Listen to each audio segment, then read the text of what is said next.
don't know if this is the smartest video to make, because people like to get heated over opinions on the internet, and yet here I am.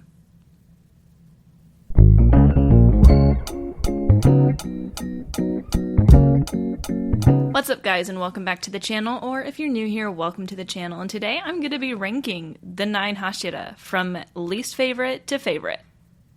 I've actually done this a few times on TikTok, and I'll be honest, every time everyone takes it as a personal attack when their favorite is low on my list, or not number 1. And, you know, those comments get me views, so I don't really care. I really couldn't care less that people are mad that my least favorite Hashira is their favorite Hashira, because that's what makes the world go round. So I'm just going to remind everyone that these are my opinions. I am basing this solely off of how much I personally love them, how much I connect to them, and for many of them, the reason for that is simply because I like them. This is not a ranking based off of how well written they are or based off of their power. This is simply based off of how much I enjoyed watching them on my screen. If you disagree with me, that's totally fine. Leave a comment on what your list is. Just keep it respectful, ladies and gentlemen, because one thing I've learned since I've started posting to YouTube consistently is that when people disagree in opinions, for some reason, no matter what they do, they can't keep it respectful, which is just so weird to me.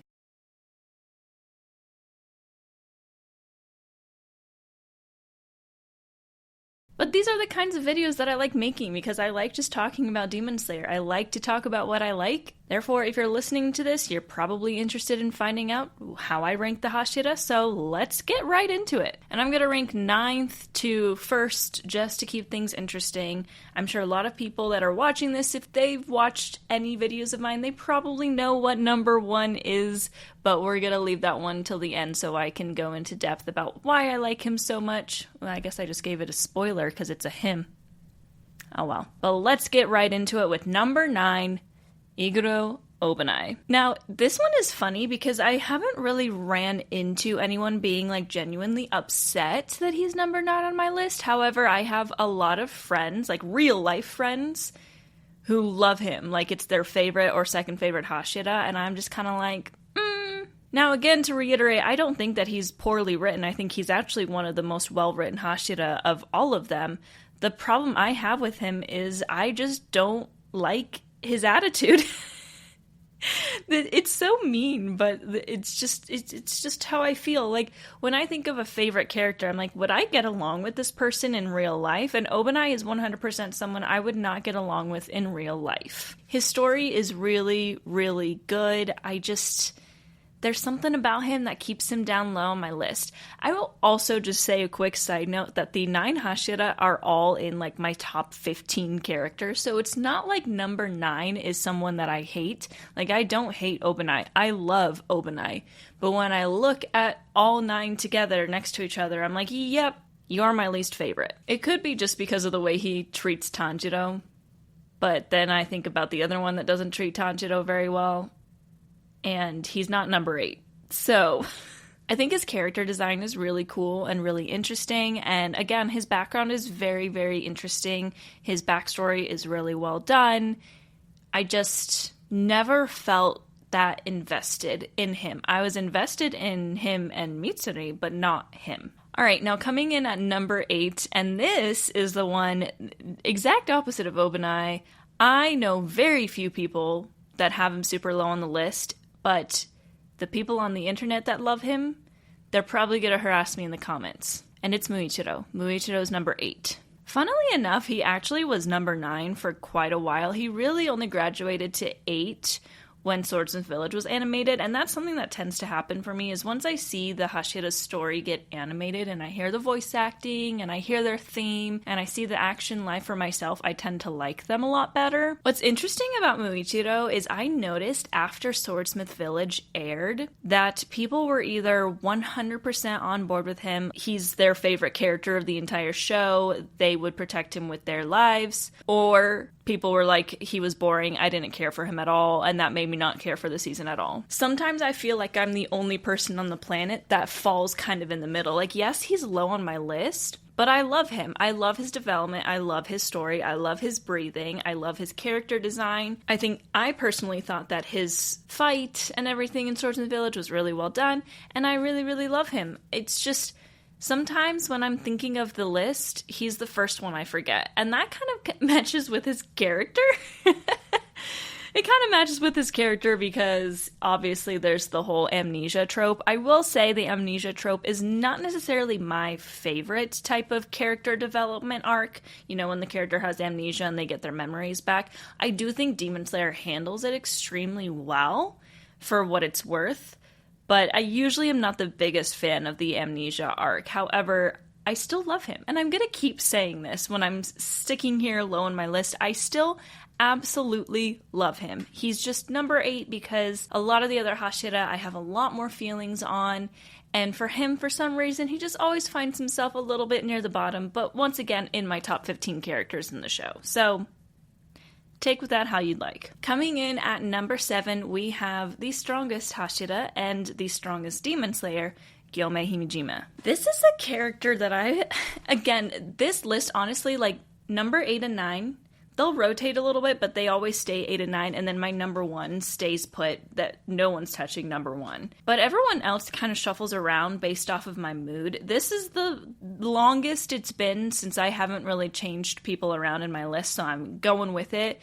And Gyomei definitely tends to lean more towards the end of the list rather than the top. I don't really know why. I love his backstory. I love that it's just a little bit different, but not so different that it's just kind of like, okay, I don't really care about you. It's still a very heartbreaking story. For some reason with Gyomei, there's something there that's missing. Gyomei is a character that checks all the boxes for me.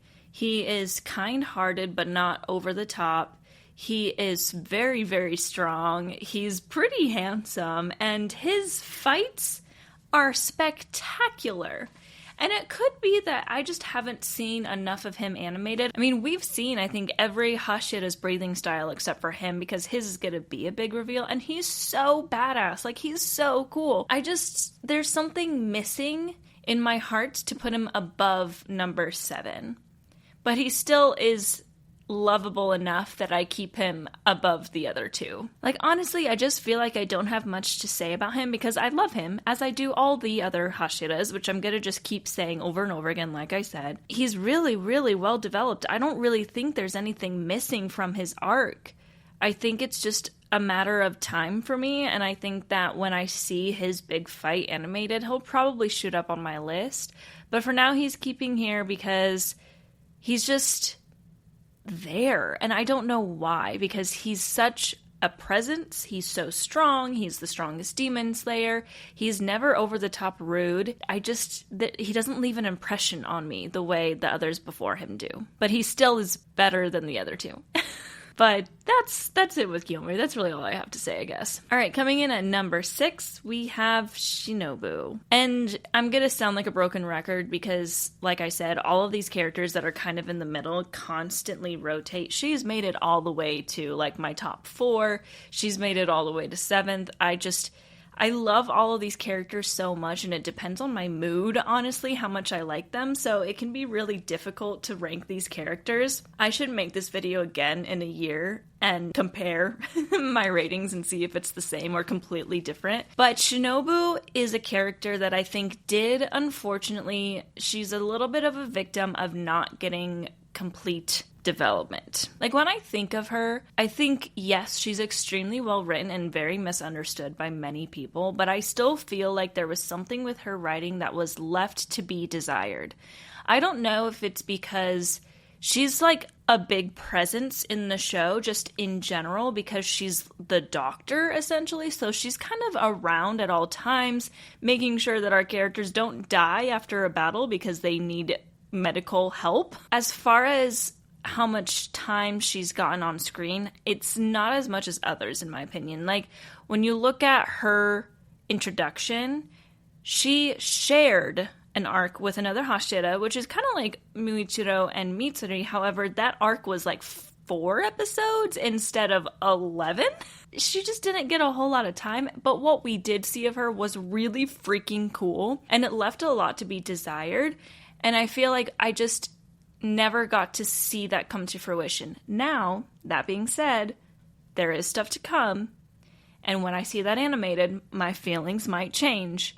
But for now, it kind of makes her land somewhere in the middle, and for now, that is number 6. She holds a special place in my heart because she was the first character, not only first Demon Slayer character that I cosplayed, but also just the first cosplay I ever did. It's like sentimental to me because of that. Like, she's the one that kind of got me into the world of cosplay. I will defend her on the internet till my dying breath. She is so misunderstood by the fandom and a victim of people just calling Demon Slayer misogynistic when that's not the case. Yes, she is weak, but it's a very good reason why. Like, it's fully developed in another story, and that's another problem that I have is, like, her story, like, half of it's kind of, like, in other content that we're probably not going to see animated. It's just kind of like you have to pick it up here and there and try and piece it all together. But she just is a small person, and small people can't generate the amount of strength that bigger people can. That's science. And she is able to take what is something that is a weakness of hers and still be incredibly strong and incredibly important to the final battle. I'm not going to go into spoilers. We'll just say that. So I don't know if it's necessarily, I'm going back on my word now. I don't know if it's necessarily that I feel like she's not relevant to the story. I just feel like maybe her story itself needed a little bit more. She was incredibly important to the plot, like extremely important to the plot. And anyone who says she wasn't is just kidding themselves. There was something left to be desired, but I absolutely love and adore her, which puts her in 6. Okay, and number 5, kind of under the same umbrella, is Mitsuri. Mitsuri is one, again, she's broken into my top 3 in the past, because she's the one that I, like, relate to the most. Her backstory, a lot of people are just saying, oh, it's unimportant because she didn't lose her family to demons. They make a joke that she only joined the Demon Slayer Corps to find a husband, that blah, blah, blah, blah, blah. However, what I like about her backstory is how freaking relatable it is. How many of us can say that we've been in a situation where, whether it's like with our friends or we've dated someone in the past where we couldn't really be our true selves because we wanted to fit in and not seem like weird? I know us as anime fans probably all kind of understand that. And then we found our people. At least I did. I got to find my people where I feel like I can just be myself and I don't have to change the way I talk or the way I act because they understand me better than other friends that I've had in the past. And for Mitsuri, that's exactly what happened. She wanted to fit in, so she changed who she was, thinking that she would never be able to find a husband or friends without changing that. But then when she realized that maybe, you know, she was going to be living a lie because of that, she found herself in the Demon Slayer Corps, which I guess you could just call like her group of friends that understand her. Is that a little bit extreme to go to? Yes. However, it was just something that she needed to do because she wanted to find a man that was as strong as her or stronger than her. And there's nothing wrong with that. And I truly believe that her story is slept on because we as an audience truly can relate to her. I cannot relate to Tanjiro. I can't. And I hope I never do, because I don't ever want to go through what he did. Most of us can't relate to that kind of story because none of us have been through a situation like he's been in, or pretty much every other Hashira has been through, losing their entire family to demons. But when we see Mitsuri on the screen, we go, wow, like, that resonates with me. I get that, trying to find some place that you belong, where you can be yourself, and that's what she found in the Demon Slayer Corps, and I love that. Not to mention her personality, I just love it. She's so bubbly, she's so cute, and I really enjoy that. I know at times it gets a little bit too extreme on the like cutesy, almost like bimbo, but I love how she's very similar to Tanjiro in the way that like they can't explain how things work. They kind of share a brain cell at times.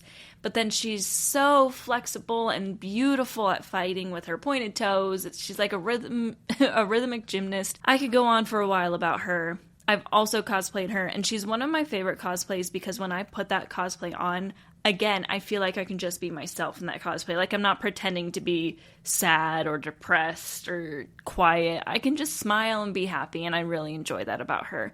I think she's severely underrated by the fandom. I know way too many people that don't like her. I think UFO Table also doesn't like her for some reason. Come on, 2 minutes while Muichiro got an entire episode after a season where Muichiro was the dominant Hashira in it. Come on, I'm still a little bit bitter about that, okay? But overall, putting her in 5th, like, high middle is where I feel like she belongs. Next, coming in at 4 is the sound Hashira Tengen Uzui. Now, interestingly enough, I have one friend where he's her favorite Hashira, and then, like, the rest of my friends all for some reason hate him, and I don't agree. I will also admit, when it comes to Tengen, I think Tengen is also very underdeveloped. Entertainment District, there was a little bit of development for him. Like, we got to see a little bit of his backstory about him being a shinobi, that he lost his siblings.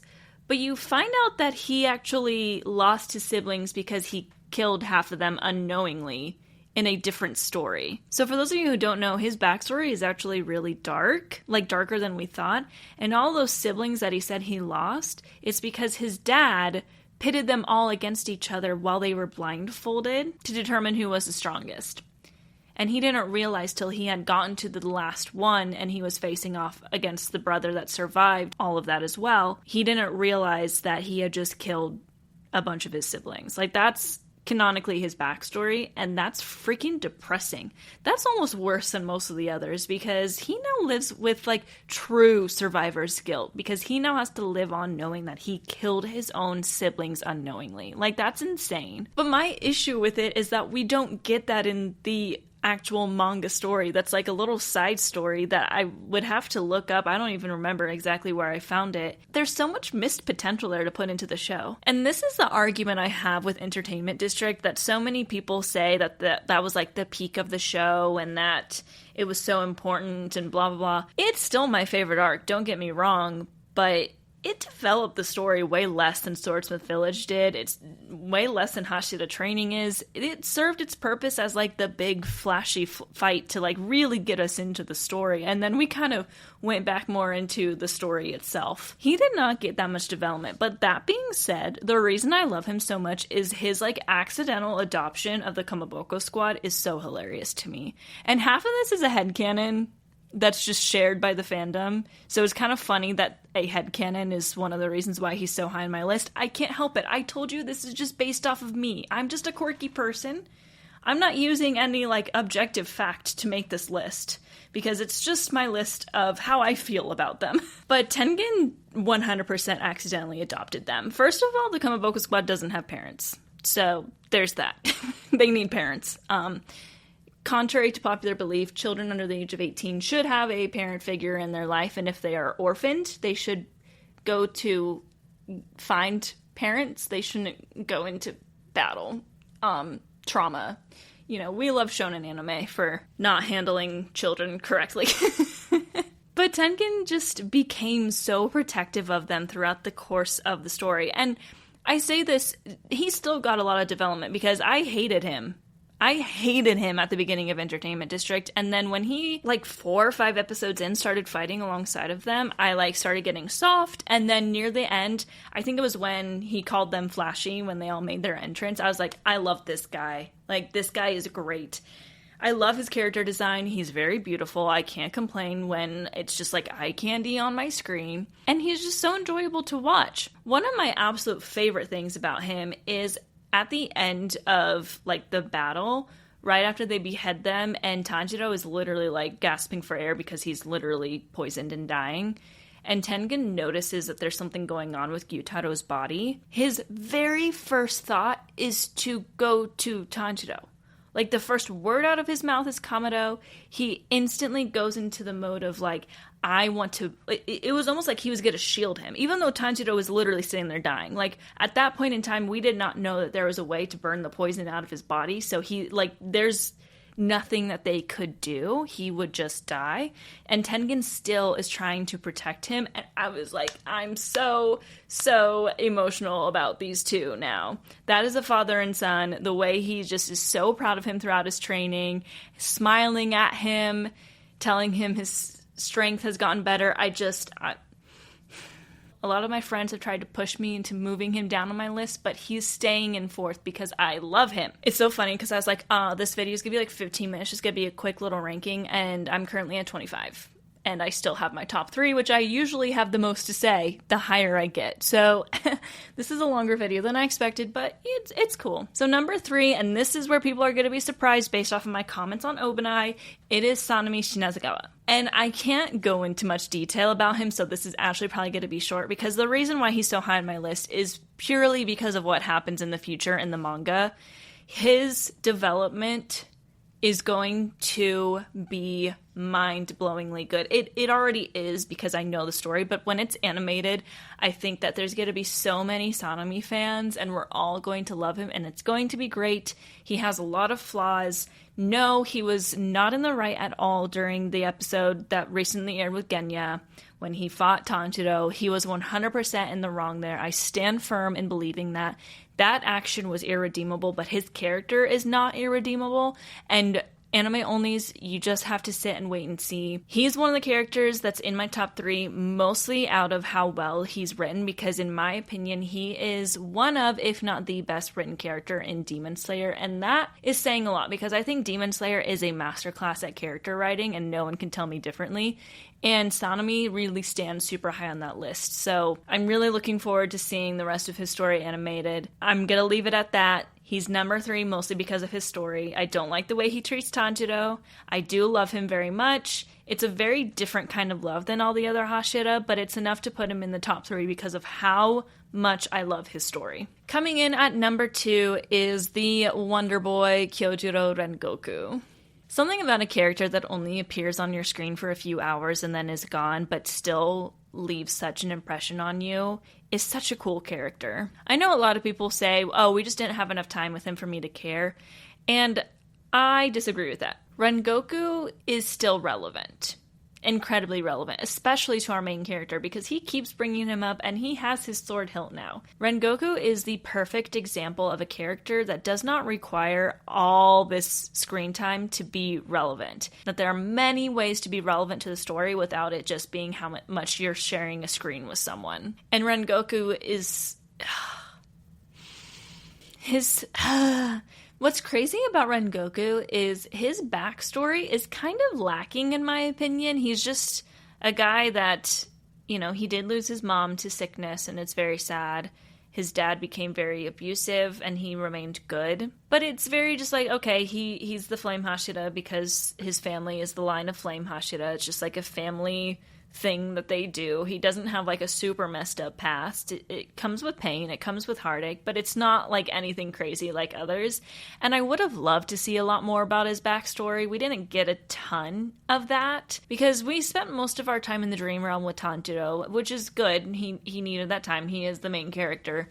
But we didn't get full development, and yet he still left such an impression on us as an audience because of how protective he was, how strong he was. He really represented the superhero of the show for us as an audience, and for people like Tanjiro and Zenitsu and Inosuke.